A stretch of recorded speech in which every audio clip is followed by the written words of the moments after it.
Happy morning, my dear lovable students. CA Foundation Jan 25 result வந்து அன்சக்சஸ்ஃபுல்லா இருக்க ஸ்டூடெண்ட்ஸ்க்கு தான் இப்போ நான் அட்ரஸ் பண்றேன். என்கிட்ட நிறைய கொஸ்டின்ஸ் கேட்டிருந்தாங்க. அது ஒன்னொன்னுத்துக்கும் நான் பொறுமையா உனக்கு ஆன்சர் பண்றேன். ஃபர்ஸ்ட் கொஸ்டின், நான் திரும்ப மே அட்டெம்ப்ட் எழுதணுமா இல்ல செப்டம்பர் அட்டெம்ப்ட் எழுதணுமான்னு கேட்டிருக்க. நீ கண்டிப்பா மே அட்டெம்ப்ட் தான் எழுதுற. அது காம்ப்ரமைஸே பண்ணிடாது. இன்னொரு 71 டேஸ் இருக்கு, அவ்வளோ டேஸ் இருக்கு, நம்ம கண்டிப்பா பண்ண முடியும். அண்ட் ஐயோ நான் வந்து கேப்பபிலிட்டியே கிடையாது, நான் வந்து ஃபெயில் ஆயிட்டேன், நான் ஒரு தண்டம், அந்த மாதிரி தயவு செஞ்சு நினைக்காது. ஏன்னா நிறைய பொட்டன்ஷியல் ஸ்டூடெண்ட்ஸ் இதுல ஃபெயில் ஆயிருக்க நான் பார்த்துருப்பேன். இவங்களாம் சூப்பரா வேற லெவல் நாலேஜ் இருக்கு, அந்த மாதிரி பசங்களே வந்து ஒரு 190 160ல லேண்ட் ஆயிருக்க. ஸோ அதனால நீ வந்து உன்னை வந்து இல்ல செல்ஃப் டென் பண்ணிக்காத. ஓகேவா, இது ஒன் ஆஃப் த ஃபெயிலியர். நம்ம எழுதியிருக்கோம், மேபி இந்த வாட்டி நமக்கு வந்து லக் எதுவும் நமக்கு ஃபேவர் அல்ல அப்படின்னு நினைச்சுக்கோ. பட் நெக்ஸ்ட் அட்டம் நம்ம சூப்பரா பண்றோம், அதுவும் 71 டேஸ்ல. சோ வேற லெவல்ல நம்ம பண்றோம். நீ வந்து செப்டம்பர்லாம் யோசிக்காத. 71 டேஸ் இருக்கு, ஒரு நாளைக்கு 10 ஹவர்ஸ் நீ போட்டா கூட 7-10 ஹவர்ஸ் இருக்கு. நீ திரும்ப என்டையர் சப்ஜெக்டே ஒழுங்கா படிக்க முடியுமானா சூப்பரா பண்ணலாம். ஃபர்ஸ்ட் என்ன பண்ணணும் சார், நான் என்ன சார் பண்ணணும் அப்படின்னு கேட்கிற. ஃபர்ஸ்ட் உன் எமோஷன்ஸ்ல இருந்து வெளில வா.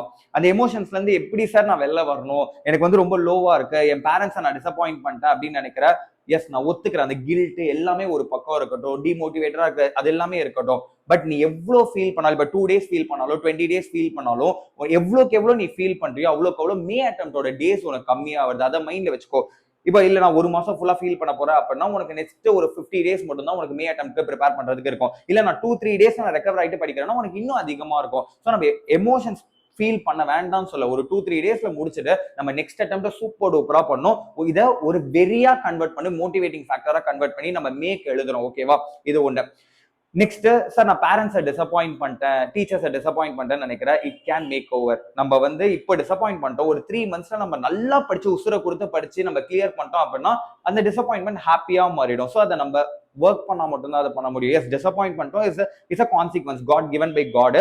பட் நெக்ஸ்ட் நம்ம என்ன பண்ண போறோம் சார், நான் இதை வெறியா பண்றேன் சார், ஒரு 21 நாள் படிச்சு நான் வந்து இதை அப்படியே CA ஃபவுண்டேஷன் சர்டிபிகேட் போய் எங்க அம்மா கிட்ட கொடுக்குறேன் அப்படின்னு சொல்லும்போது அவங்களுக்கு ஒரு ஹாப்பினஸ் வரல. நீ கொடுக்கும்போது ஒரு ஹாப்பினஸ் வரல. அது ஒரு 3 to 4 monthsல டக்குன்னு நம்ம மாத்திடலாம் அந்த எமோஷன்ஸா. ஆனா நீ ஒரு எமோஷனல் ஆகி நீ எதுவும் படிக்காம ஐயோ எனக்கு வந்து இதுவாயிடுதுன்னு நினைக்காத, சூப்பரா படிக்கலாம். அதுக்கப்புறம் மேஜரா என்கிட்ட கேட்ட கொஸ்டின் வந்து எங்க இருந்து நான் படிக்கணும் சார், எனக்கு பிளாங்கா இருக்கு, நான் கண்டிப்பா கிளியர் பண்ணிடுவேன் நினைச்சேன், நான் வந்து லாவும் அக்கௌண்ட்ஸும் இந்த மார்க் எதிரே பார்க்கல, நான் ஒரு 60 மார்க் எதிர்பார்த்தேன் சார், பட் எனக்கு வரவே இல்லைன்னு சொல்லியிருக்கேன். எனக்கு புரியுது, இந்த வாட்டி CA இன்ஸ்டிடியூட் அவங்க ஸ்டாண்டர்டை அதிகமாக்கிட்டாங்க. அதனாலதான் இன்ஃபேக்ட் வந்து ஒரு 20-22% பாஸ் பர்சன்டேஜ் இருக்கு, நான் இல்லைன்னு சொல்ல. பட் அது ரொம்ப ஸ்டாண்டர்ட் ஹையா கரெக்ட் பண்ண மாதிரி எனக்கு ஒரு ஃபீல் இருந்தது. ஏன்னா நம்ம ஏதோ ஒரு இடத்துல லேக் ஆகும்னு எனக்கு தெரியாது. நம்ம நிறைய படிச்சோம், சூப்பர் டூப்பரா எஃபர்ட் போட்டோம், பட் ஏதோ ஒன்று அவங்க எதிர்பார்க்கறாங்க. அதுக்கு நீ RTI ஆக்ட்ல உன் பேப்பரை ஜெராக்ஸ் வாங்கி, கண்டிப்பா எல்லாருமே ஜெராக்ஸ் வாங்கி பாரு. I think 10 rupees per paper நினைக்கிறேன். அது ஜெராக்ஸ் வாங்கி எப்படி நீ எல்லாருக்கும் பயம் வரும், ஐயோ நான் ஆல்ரெடி எழுதிட்டேன் திரும்ப பார்க்க மாட்டேன்னு நினைப்பாங்க. அந்த மாதிரி அந்த மிஸ்டேக்கை பண்ணிடாத. நீ எழுதுனதை அவங்க எப்படி கரெக்ட் பண்ணிருக்காங்க, அவங்க என்ன எதிர்பார்க்கறாங்க, ஓகே நம்ம கரெக்டா தான் பண்ணிருக்கோம், அவங்க இதை போட்டிருக்காங்க, மேபி நம்ம இந்த ஸ்டெப்பை விட்டுட்டோம் அப்படின்னு உனக்கு ஒரு கிளாரிட்டி கிடைக்கும். அந்த கிளாரிட்டி இருந்தால் தான் நெக்ஸ்ட் நம்ம ப்ரொசீட் பண்ண முடியும். அதை ஃபர்ஸ்ட் வாங்க.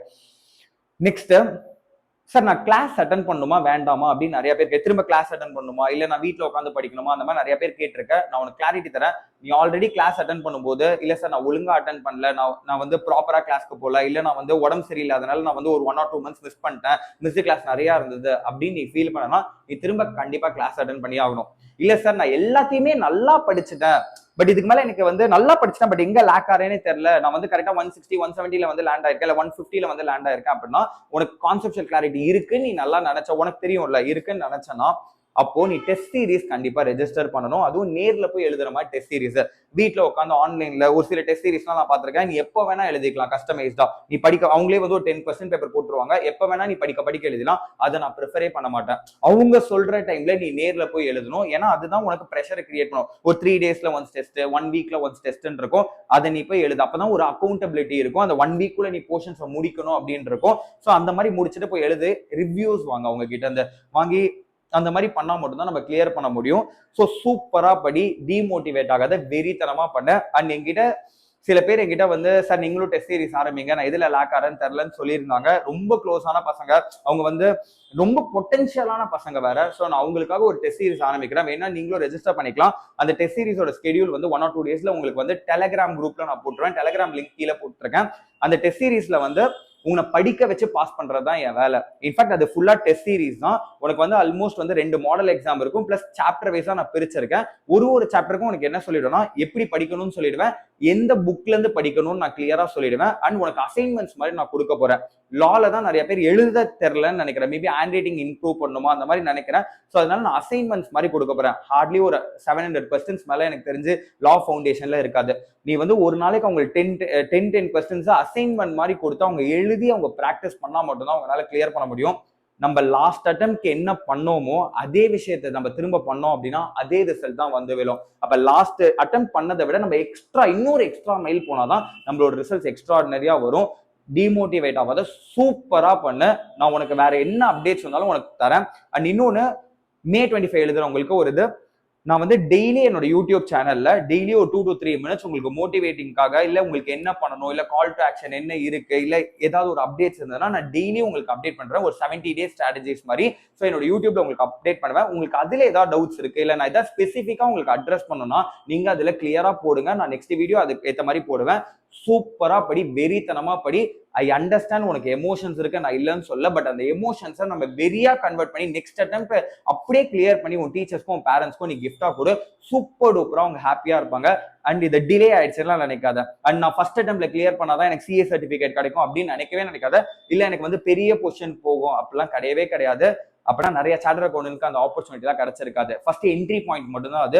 அதுவும் இல்லாம நீ செகண்ட் அட்டெம்ப்ட் இப்போ இன்டர்லாம் நீ கிளியர் பண்றேன்னா ஃபவுண்டேஷன்ல எது அப்படிலாம் கேட்க மாட்டேன். இப்போ நான் ஏதோ ஒரு ஒர்க் போறேன், இப்போ நான் ட்ரான்ஸ்ஃபர் ஏதோ ஒரு ஒர்க் போறேன் அப்படின்னா அவங்க எத்தனாவது அட்டெம்ப்ட்ல கிளியர் பண்ணலாம் என்கிட்ட கேட்டது கிடையாது. உன்னோட பாஸ்ட் எக்ஸ்பீரியன்ஸ் என்னன்னு தான் கேட்டிருக்காங்க. ஸோ அதனால நீ கவலைப்படாத. என்ட்ரி பாயிண்ட்டுக்கு அட்டெம்ப்ட்லாம் அவ்வளோ மேட்டர் கிடையாது. ஏன்னா எல்லாருமே அட்டெம்ப்ட் வைக்கிறாங்க, நீ கவலைப்படாத. இதை வச்சு நீ வந்து லைஃபே போயிடுச்சு அப்படிலாம் நினைக்காத.